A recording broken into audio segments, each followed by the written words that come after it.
Hello दोस्तों, मैं हूं आपका स्टोरी टेलर जो आज आपके लिए लाया हूं बहुत सी कहानियों का संग्रह जो हर किसी की फेवरेट लिस्ट में शामिल होती है, जिनको लोग बेताल पच्चीसी के नाम से भी जानते हैं। 25 मतलब 25 कहानियां, और इन 25 कहानियों को हम एक एक करके रोज सुना करेंगे। पर बात यह है कि इन 25 कहानियों की शुरुआत हुई कैसे। उसकी भी एक कहानी है जिसको लोग विक्रम बेताल की प्रारंभ की कहानी बोलते हैं। तो आइए आज से शुरू करते हम विक्रम बेताल की प्रारंभ की कहानी। बहुत पुरानी बात है। धारा नगरी में गंधर्व सेन नाम का एक राजा राज करते थे। उनके 4 रानियां थी, जिनसे उनके 6 लड़के थे जो सब के सब बड़े ही चतुर और बलवान थे। संयोग से एक दिन राजा की मृत्यु हो गई और उसकी जगह उनका बड़ा बेटा शंख गद्दी पर बैठ गया। उसने कुछ दिन राज किया, लेकिन छोटे भाई विक्रम ने उसे मार डाला और स्वयं राजा बन बैठा। उसका राज्य दिनों दिन बढ़ता गया और वह सारे जम्बू द्वीप का राजा बन बैठा।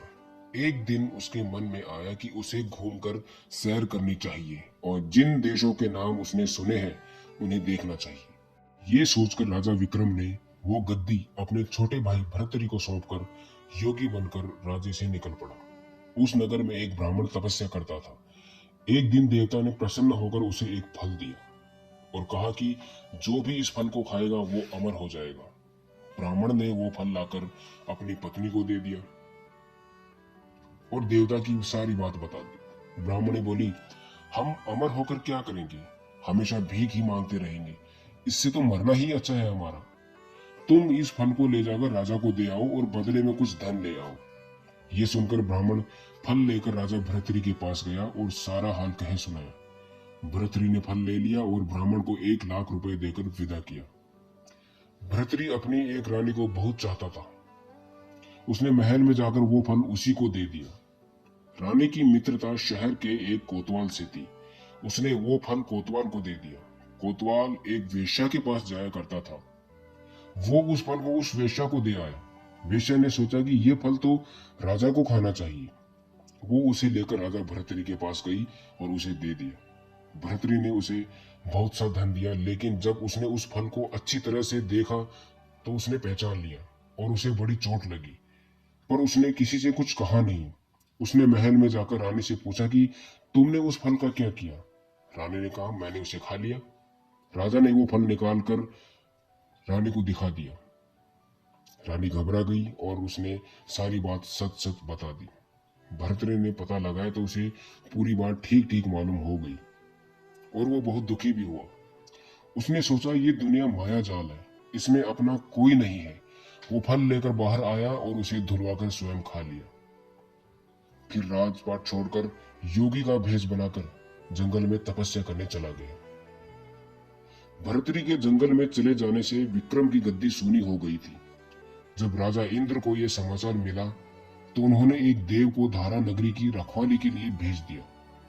वो रात दिन वहीं रहने लगा। भर्तरी के राजपाट छोड़कर वन में चले जाने की बात जब विक्रम को मालूम हुई तो वो लौटकर अपने देश में वापस आ गया। आधी रात का समय था। जब वो नगर में घुसने लगा तो देव ने उसे रोका।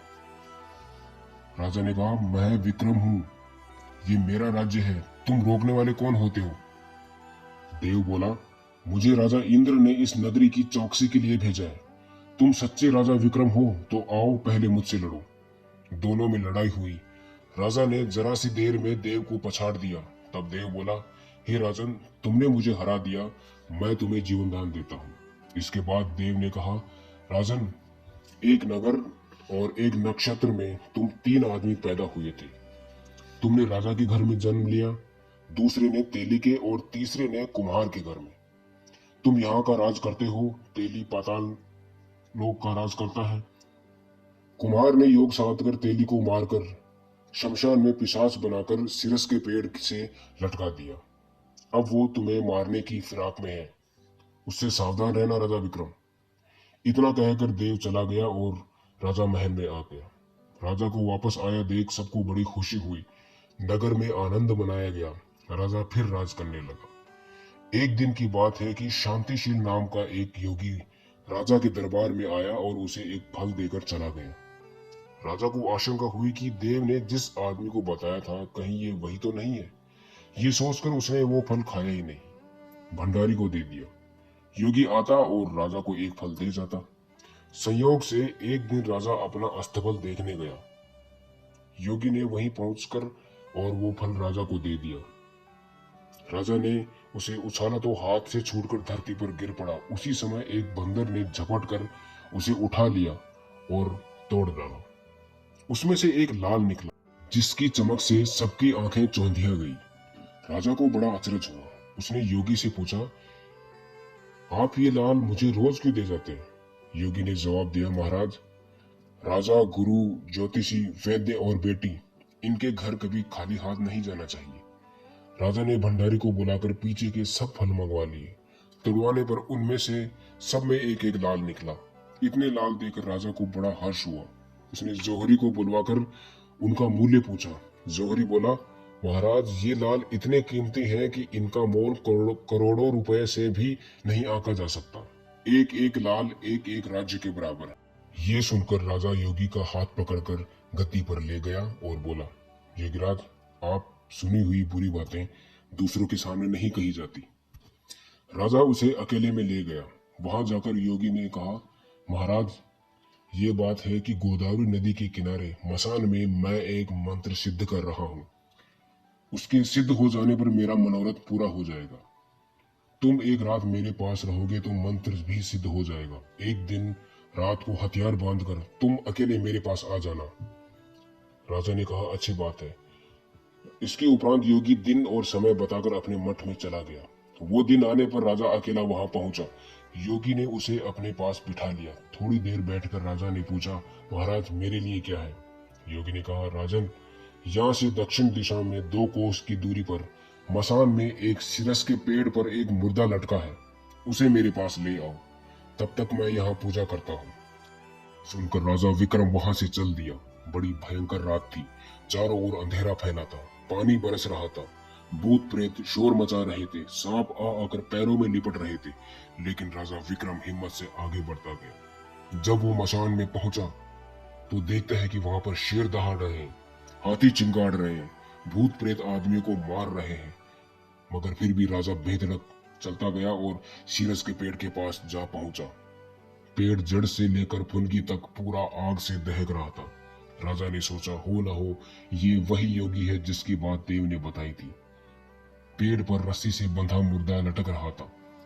राजा पेड़ पर चढ़ गया और तलवार से रस्सी काट दी। मुर्दा नीचे गिर पड़ा और दहाड़ मार मार कर रोने लगा। राजा ने नीचे आकर पूछा, तू कौन है? राजा का इतना कहना था कि वो मुर्दा खिलखिलाकर हंस पड़ा। राजा को बड़ा अचरज हुआ। तभी वो मुर्दा फिर पेड़ पर जाकर लटक गया। राजा फिर चढ़कर ऊपर गया और रस्सी काट दी और मुर्दे को बगल में दबा नीचे आया। बोला, अब बता, तू कौन है?